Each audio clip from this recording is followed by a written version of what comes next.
دوستو، ایک مشہور کہاوت ہے کہ جس کا کام اسی کو ساجے۔ ایک شخص آشوب چشم میں مبتلا ہو گیا۔ علاج کے لیے سلوتری یعنی جانوروں کے معالج کے پاس گیا۔ اس نے وہی دوا جو جانوروں کی آنکھوں میں لگاتا تھا اس کی آنکھوں میں لگا دی۔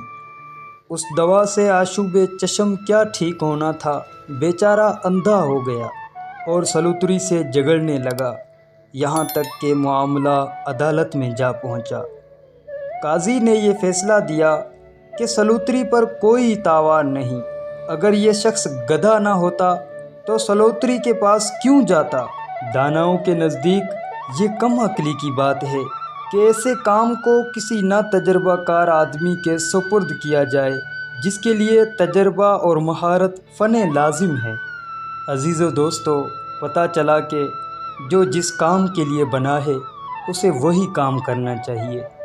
اگر آپ نا تجربہ کار اور نا اہل لوگوں سے مشورہ کریں گے تو یقیناً منفی جواب ملے گا۔ دوستو، امید کرتا ہوں کہ یہ چھوٹی سی ویڈیو آپ کو اچھی لگی ہوگی اور اس سے آپ نے کچھ سیکھا ہوگا۔ فرقان علی کو دیں اجازت۔ اللہ نگہبان۔